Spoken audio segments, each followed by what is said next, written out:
बालाघाट में वन विभाग डीएफओ का मुद्दा दिन प्रतिदिन गर्माता जा रहा है। जहां एक दूसरे के खिलाफ आरोप प्रत्यारोप लगाते जा रहे हैं, तो वहीं बालाघाट में अधिकारी एवं जनप्रतिनिधि दोनों की एक दूसरे के ऊपर गंभीर आरोप लगा रहे हैं। जहां वन विभाग की अधिकारी डीएफओ नेहा गुप्ता आरोप लगा रही हैं कि मुझसे बालाघाट के विधायक अनुभा मुंजारे 2-3 लाख रुपए की डिमांड कर रही, तो दूसरी ओर विधायक अनुभा मुंजारे डीएफओ अधर गुप्ता अपने पति को बचाने के लिए षड्यंत्र रच रही हैं।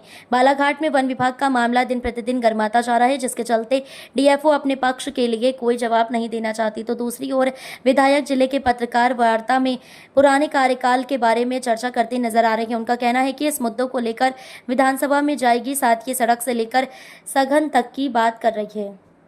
मुझे तो समझ में नहीं आ रहा है कि ये उत्तर वन मंडल की जो अधिकारी हैं वो मानसिक दिवालियापन की शिकार तो नहीं हो गई कहीं।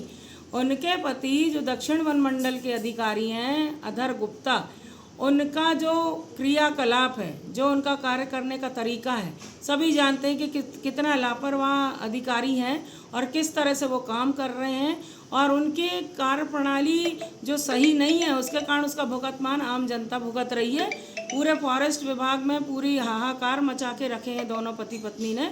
और अभी आप जैसा जानते हैं कि दक्षिण वन मंडल क्षेत्र में सोनेवानी के इलाके में एक मादा बाघ की मौत हुई और संदेहास्पद परिस्थिति में वो मादा बाघ की मृत्यु हुई, और ये मामला काफ़ी बड़े स्तर पर उठा।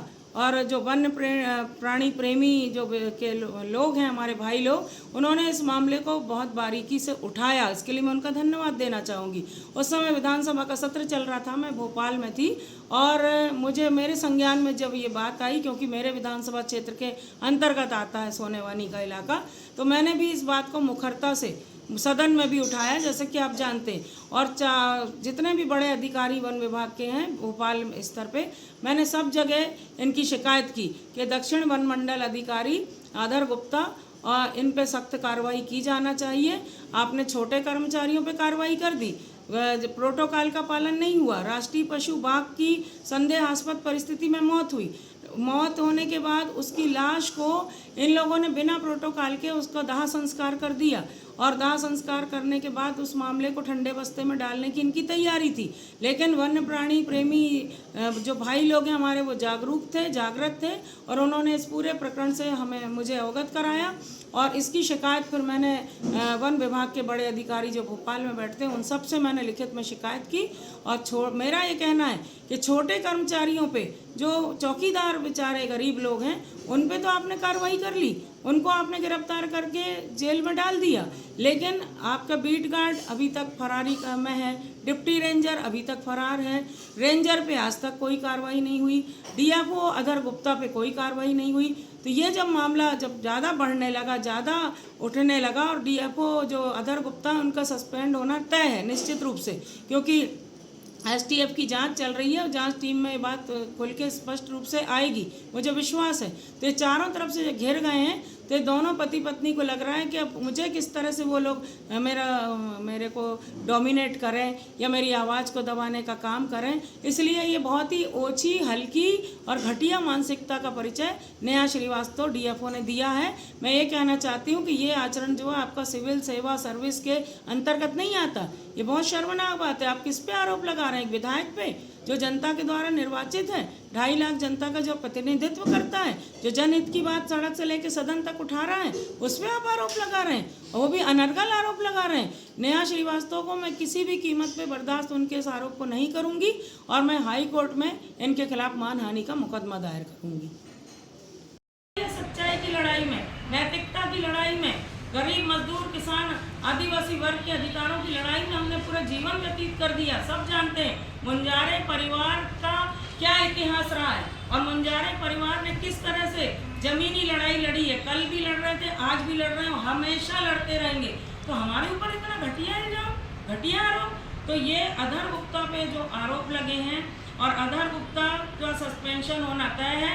और मैंने पहले भी कहा है, और वन्य प्राणी प्रेमी जो संगठन के लोग हैं उन्होंने भी मुझसे कहा कि भाभी जी आप संघर्ष करो, हम मौका आएगा तो हम आपके साथ धरना आंदोलन प्रदर्शन में भी आपके साथ खड़े रहेंगे।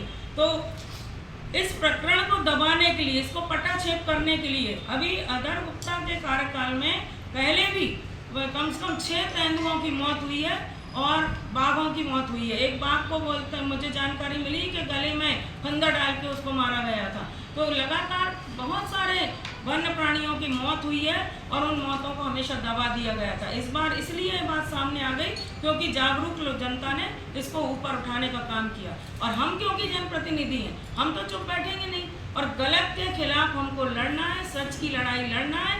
और इसलिए मेरी आवाज़ को कुचलने के लिए, मेरे मनोबल को तोड़ने के लिए, मुझे डराने के लिए ये कृत्य रचा गया गौरी शंकर बिसेन जी के बंगले में, वो भाऊ के बंगले में। और वहाँ पर नेहा श्रीवास्तव को दिया गया है ऑक्सीजन कि तुम इस तरीके से आरोप लगाओ। ये कायर लोग हैं, निकम्मे लोग हैं, ये बहादुरी से आमने सामने लड़ने वाले लोग नहीं हैं। हम तो झांसी की रानी लक्ष्मीबाई और रामगढ़ की रानी अवंतीबाई के अपने आप को बेटी मानते हैं। हम तो सीधे आर पार की लड़ाई लड़ने की तैयारी रखते हैं, ताकत रखते हैं। आपको लड़ना है, आप आमने सामने लड़ो, बहादुरी से लड़ाई लड़ो। आप पीठ के पीछे क्या वार कर रहे हो? आपको याद होगा इसी तरह से मेरे ऊपर जब मैं नगर पालिका अध्यक्ष थी 2000